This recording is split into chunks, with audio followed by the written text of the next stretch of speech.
A day that seemed like any other in the city, until a sudden traffic jam caused a chaos among the drivers. A businessman suddenly stopped his car in the middle of the road for no apparent reason, and he suddenly went completely blind.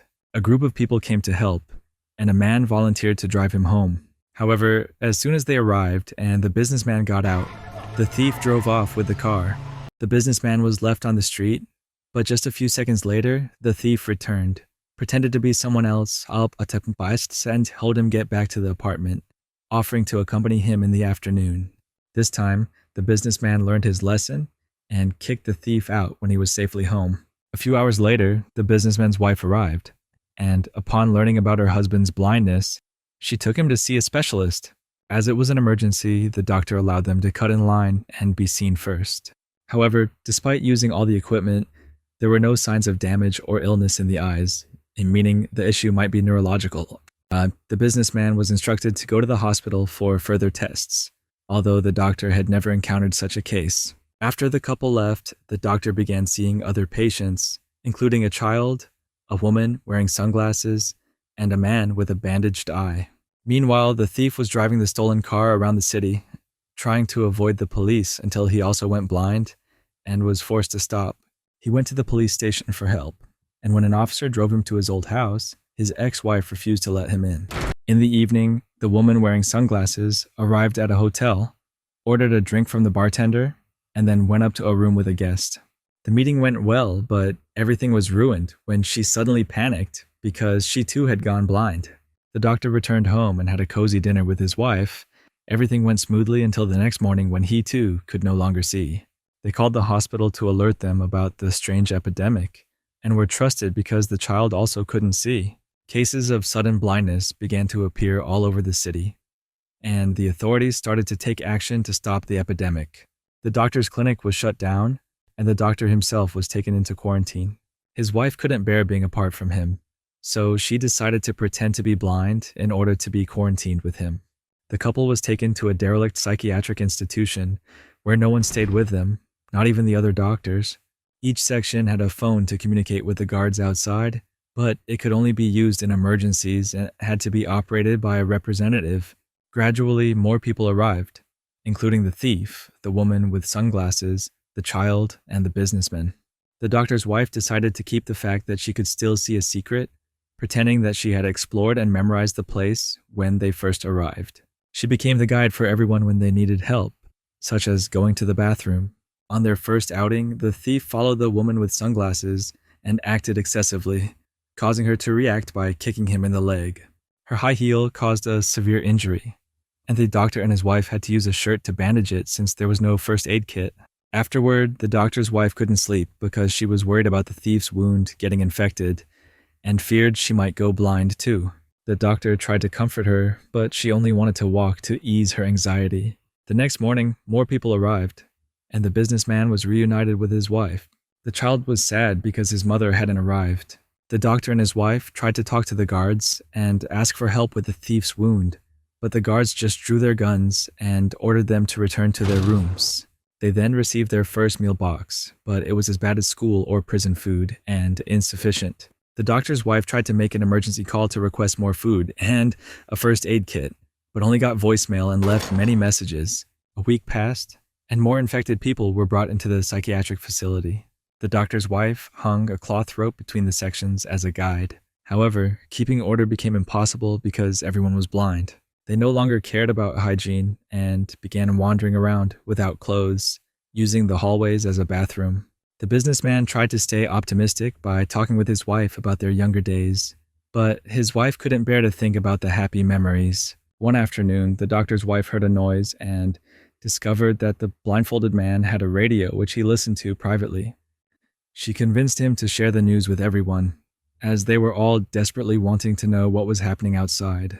The blindfolded man explained that there were no more broadcasts, but he had a general understanding of the situation. In the first 24 hours, there were hundreds of cases, and the government responded by sending the blind people to psychiatric institutions and asking everyone else to stay at home. The public had to witness experts from around the world gathering, holding seminars, using many words to simply say they didn't understand what was happening. Then the experts themselves became infected, and the disease began to spread abroad. People grew tired of waiting at home, trying to go outside, but the guards were present, arresting anyone who violated the rules. The city descended into chaos. Car accidents occurred constantly, and even planes began to fall. Citizens were terrified and decided to stay home. And now the city had become a deserted area, with the government doing nothing since they were also blind. A few days later, a large group of infected people was brought to the psychiatric institution. The guards showed their brutality by shooting a man just because he accidentally left the line. The gunshot caused panic, and people rushed inside, pushing and shoving mercilessly, even breaking the door. The worst part was that the guards didn't come to clean up the body, hoping the dead would bury themselves. The doctor's wife asked for a shovel, and the guard threw it into the yard without leaving the watchtower. She still pretended to be blind and asked for directions, but the guards only mocked her until she found the shovel and flipped them off. At the same time, the doctor tried to contact representatives from other sections to coordinate the burial, as 2 more had been shot. He also wanted to discuss how one section was taking more food than their share. The bartender, tired of hearing the doctor call himself the leader, declared himself the king of Section 3, with his first order being that his section could eat as much as they wanted before considering helping with the burial. Later, the doctor's wife went to check on the thief, who had a fever from a severe infection in his leg. She tried to comfort him, but the thief suddenly threatened her when he realized she wasn't blind, causing the doctor's wife to hurry back to her husband and eventually burst into tears. Unable to endure the pain any longer, the thief decided to end it all, dragging himself outside so the guards could shoot him. The doctor's wife felt guilty and began to wonder if she should tell everyone the truth, but the doctor forbade her from doing so. He also expressed concern that their relationship was no longer that of a husband and wife, but more like that of a nurse and patient. After a while, the bartender found the administrative office of the psychiatric institution with the help of the accountant, a member of Section 3, who had been blind since birth. The bartender gained a better understanding of how to live in this psychiatric institution. He announced over the loudspeaker system that he would take full control of the place as a king, with the first rule being that everyone would have to pay for food. This rule was not well received, and chaos quickly broke out near the food storage as people scrambled to get in. At that moment, the bartender revealed his hand, pulling out the gun he had brought into the institution, firing a warning shot, and driving everyone out.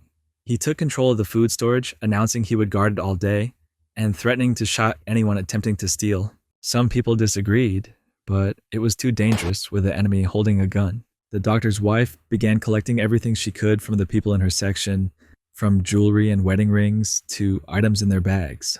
She kept a pair of scissors she found in a woman's bag. The boy had nothing to trade, but the sunglasses woman had become his foster mother and promised to pay him back. At the food storage, the accountant used his experience to distinguish the quality of the items just by feeling them, and no matter how valuable the jewelry was, the bartender only gave a few boxes to each section and threatened anyone who complained. Everyone had to share one person's ration, and the doctor remained silent, unwilling to continue his leadership role, feeling like a failure. The sunglasses woman approached him to comfort him, reminding him that a gun couldn't solve everything, and eventually the two became intimate right on the floor. The doctor's wife discovered them when they had just finished, but instead of making a scene, she told the sunglasses woman that she wasn't blind and asked her to keep it a secret, letting her obsession do the rest. A week later, when everyone in the institution had run out of items to trade, the bartender announced that he would take the women's services in exchange for food. The doctor's wife went outside to ask for an explanation as to why the new rations hadn't arrived, and the guards explained that they had given out all their share, so now the distribution depended on them. An argument broke out in Section 1 about the procedure, and the doctor cut the discussion short, pointing out that no one had the right to force the women to do anything. If anyone volunteered, it was up to them, with no judgment or coercion. After much thought, a woman finally volunteered, prompting others, such as the doctor's wife and the sunglasses woman, to follow suit. The businessman didn't want his wife to go and try to stop her, but she reminded him that she shouldn't be treated differently and decided to go, even though he didn't want her to. The accountant went to pick up the women and led them to the food storage, where they spent the worst night of their lives. The men there were extremely brutal, and one of them had tortured a woman to the point that she died. The next morning, the doctor's wife asked someone else to go get food, because the women had returned with a corpse in their hands, ready to clean up and bid her farewell. During the day, the accountant checked the other sections to find more volunteers, even coming to congratulate them, although one of them was barely moving, not knowing that one woman had died but was still being exploited. The doctor's wife informed him, causing him to fall silent. The pent-up anger became too much for the doctor's wife to bear, so she grabbed the scissors, went to the storage, and killed the bartender before dragging the girls with her.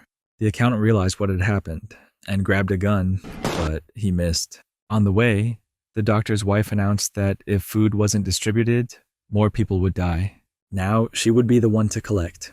The doctor worried that this would cause a war, and sure enough, Section 3 built a barricade and still refused to distribute food. Section 1 prepared to fight to take back what was theirs, but before they could act, one woman in the group decided to take revenge. She had been hiding a lighter in her pocket the entire time and used it to sneak into Section 3 and start a fire. The fire spread quickly, killing many people, and before the panic erupted, the doctor's wife led everyone outside without anyone being shot, as the guards were no longer in the watchtower and the door wasn't locked. This meant they were free. The doctor, his wife, the boy, the sunglasses woman, the eyeglass man, the businessman, and his wife decided to go together to the city center, where they discovered society had collapsed. The city had become a post-apocalyptic wasteland, where survivors wandered trying to survive, attacking each other if they suspected there was food in their bags. Some animals even ate the corpses. The doctor and his wife split from the group and hid in a bar, while the others went to the nearest market to look for food. People there were fighting over the remaining items on the shelves, but the doctor's wife could see and found a staircase leading to a storage room. After gathering enough items into several bags, the doctor's wife tried to leave, but the noise from her bags attracted the attention of those around her, causing them to rush in and steal the items. Fortunately, the doctor heard and rushed to help, pushing people away and standing in the crowd as a shield for his wife, while both of them ran outside. Once they were safe, the doctor's wife paused for a moment to calm down, while the doctor went back to collect the items he had dropped along the way. A cute dog suddenly approached and became friends with her. Suddenly, it started to rain, and the doctor's wife led the dog into a church to take shelter under the dry roof, waiting for her husband. The church was crowded, all the statues were covered, but a priest continued to preach the word of God. Outside, people were taking the opportunity to collect water and bathe since they hadn't had clean water for a long time. The doctor returned with clothes, and together with his wife, they went back to the group, with the dog following them, becoming their new companion. The group ate the rations in the bar and decided to stay the night. The next morning, they continued, carefully making their way through the city to the doctor's and his wife's house, where they invited the whole group to stay. From then on, the group established a new rhythm of life, thanks to the guidance of the doctor's wife.